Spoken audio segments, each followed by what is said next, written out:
Brendan, tale of two big shots there. Obviously a pick for them early on, and then just four amazing back-to-back shots in the eighth end. What a wonderful game for you guys, a wonderful way to win. For sure. This week's been going great for us. We started out a little slow. We got on a little bit of a roll, and the guys just played so great today. And we got one break early on, and I felt like we earned our second break later in the game. After last night's game, what was the attitude playing these same guys today? What was the approach? Did you discuss what went wrong last night at all?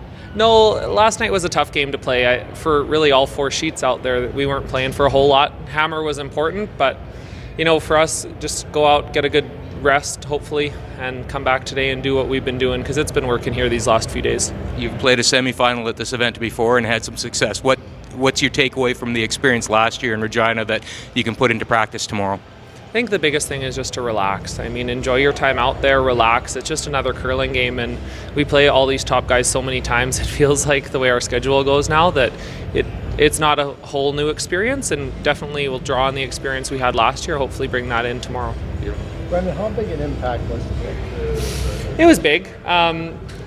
It was probably bigger for them than it was for us, because it felt like it threw them off for a couple ends.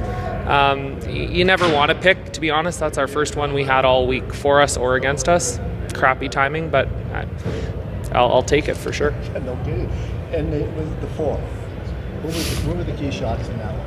Oh yeah, Al nailed it. Really, the last four shots at the end, we got off to a bit of a rocky start there. I think the big turning point was Darren's pick. When he made that, it felt like we were slowly opening up the 4 foot. Then he made it again, and we kept inching that back rock a little bit farther back to give ourselves some more room, and it worked good from there. Darren, you're 2 wins away now from winning a Tim Hortons Brier, and just give me a sense of the emotions after a win like that today. I feel good. The team played well. I felt like we were pretty loose and relaxed. Got a little bit of a break there in the second and kind of took the edge off, I think, and after that I thought we played excellent. The fact that you're playing the 2-time defending champions in a position like that, and they're going to be hungry, did that give you any pause, any cause for concern whatsoever, or was even playing them last night helping that way? I don't think we'd want it any other way. It's just it doesn't matter who it is in this top group of teams. They're all equally tough, and we know we belong in that group, and we know if we play our best, we can win this. Your skip just looks impenetrable sometimes in big game situations, and nothing seems to faze him. How much does that spread through the rest of the lineup, even when things seem a little tense out there? Well, Al, I've been telling you this for a couple of years now, but it doesn't surprise me at all. He does give us confidence. You look back there, you might feel a little bit of nerves, and you look back there and he's that same cool customer as he always is, and he makes a ton of shots and he treats us great, and just a great leader. So you guys will be buying him dinner tonight? No, well, that'll be team account. Maybe, if we win, we might do that for him. Yeah. Maybe you should be buying you dinner after those shots you made at 8. Well, that's my job. I got to back him up once in a while. So felt good to make those couple shots in 8. I sat in the hack and I looked, and that wasn't a very big piece of the rock, but I knew that it was a shot that we needed to win the game. So I wanted to take it on, and I think all the great curlers, they look for those situations and go after it aggressively when they come along.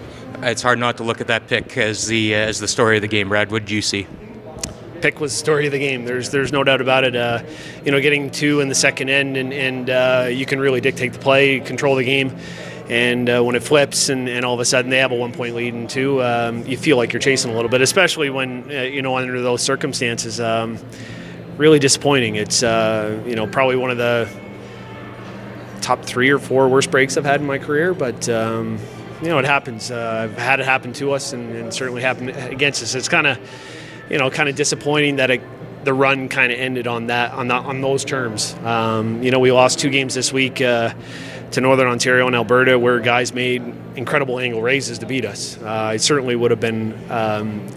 I'd sleep easier tonight if I had been beaten that way, as opposed to a rock on the ice, a little piece of pebble. So, yeah.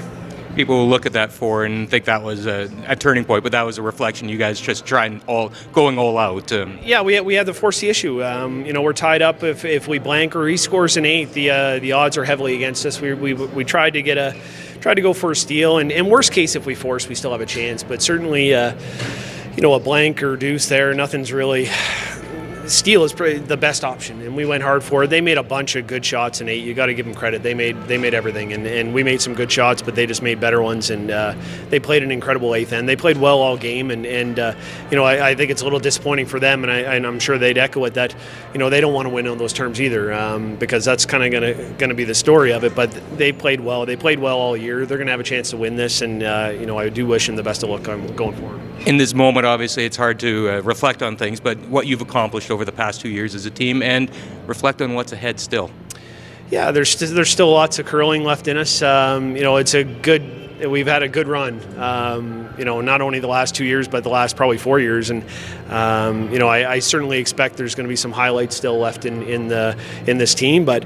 It just feels rotten right now to end on that term and end in that way, the Brier run. So I'm sure later on tonight, after we have a couple beers, it might soften it a little bit, but that one's going to sting. And I remember we had one against that cost us the bye to the final at the trials against Jacobs, and that one stung for a while. Even after the week was done, and you look back, you kind of think, if that one didn't happen, we could have got there. And I'm sure this one's we're gonna have thoughts about this all the way through to the summer. What could have been. We could see the groove in the ice. It left. Was it a boulder? It was a big rock. It was sharp. I actually had to dig my fingernail in to get it out of the ice, and that groove was really deep, and I actually when it went over it, I could see the snow flying from behind it, and I just it was wow. It wouldn't have got over the hog line, and I threw solid hack weight. So it happens. It doesn't happen much, especially in this sort of atmosphere where there's such diligence to keep the ice clean and in perfect shape. So and even our team, we do a good job of cleaning the path. So it just a freak thing, and it just sucks. After that, though, did you think, okay, it's still early? Yeah, absolutely. I thought our team hung in there really well. I was very proud of the way we performed, and I think really after that happened, you could see Bottcher's team spirits really get higher, and they played incredible after that, and really, I felt like we had to push the issue a little bit in 8.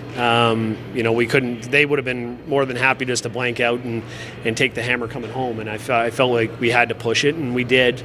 We executed okay. We had to execute great because they executed great, and certainly in that situation, they outplayed us in the 8th end, but shouldn't have been that score.